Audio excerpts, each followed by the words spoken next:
let me ask you about about Yonkers Underground then. So Yonkers Underground, for anybody listening that may not know, was basically the DIY music community in Yonkers, New York. At that point in time, it was my introduction. Like before that, like we had played, and I mean mainly like me and John, and then we got Ed, and we had played Battle of the Bands. Basically, we just played like whatever Battle of the Bands we saw because we didn't know anything else. We didn't know other bands or musicians. We didn't know anything. Like we were kids, and so we would just play that, and then we played like the Riverfest, and we played because we played a talent show at the Riverfront Library in 2005, and they saw us play that, and then they asked us to play the Riverfest. But like little things like that, we played that. But this was like that Big Mike's show. Honestly, I think was my first introduction to like, oh, there's like other bands and like other people that do this thing that we're doing. And I really didn't like. I didn't know I didn't know shit about it, man. I didn't know anything about it. So I'm just wondering how Yonkers Underground started. Yeah, So yeah.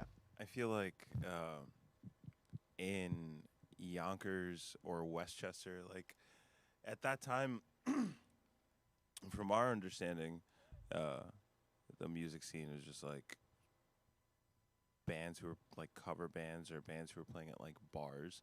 And at that point I was 15, Nelson was what, like 18, 19, right? I feel like the whole thing started because Westchester didn't have that, and Right. my brother was going to a lot of Bronx Underground shows, and at that point, Which I definitely at that point I was also doing that a little bit, but I didn't understand how to yeah, get into that. I didn't, as a kid, I was like, I don't know how you like get to play this. Like, right, I'm not, and I was too like much of a kid to go up to someone and just start a right, yeah. conversation about it. It You know, seems like way more daunting at that age than it actually like is, because it's like the like talking to your heroes kind of thing, right, like you yeah, just it I don't know, my brother just went to a lot of Bronx Underground shows, and he was at that point playing music for a couple of years and wanted to bring that to Westchester and have it be a thing where like, clearly there are people who are playing music and there are a lot of young people who want to do this and want to be able to do this in their hometown and not have to go to the Bronx or to Brooklyn or to Manhattan and like basically go to a venue and wait until your slot, run in and play, and then get kicked out because you're mm-hmm. under 21. Mm-hmm. And then if not, what 15-year-old really has the means to go travel to another state to go play? Right. So, so my brother, you know, saw that. I talked to Dave about how to go about, finding a place. And then Big Mike's happened to be a bar in Pelham, and my bro, Clearly didn't give a shit about age. yeah. But my brothers, both my brothers got me my first job in Pelham at this place. At the time, it was called Mad Cafe, which I believe now is, well, at the time it was called Steam, then Mad Cafe. Now it's called J Cafe. But the point is, this place was in Pelham, and my brothers, both Mike and Nelson, had known the area for a while. And there was this bar, and Nelson just approached the owner and was like, "Hey, like, how would you feel about having bands come and like play here for a night and Right. figuring out a door deal and stuff?" And it ended up being a really cool thing because it was a thing where the younger audience could come in and out. And I think at that point in time too, like,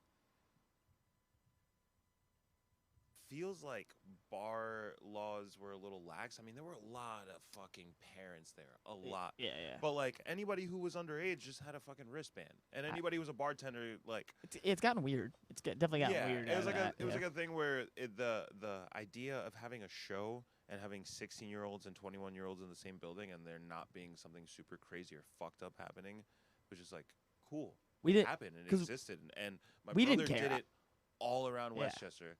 You know, Big Mike's was a super cool place and a big supporter for the time that they were around until they closed.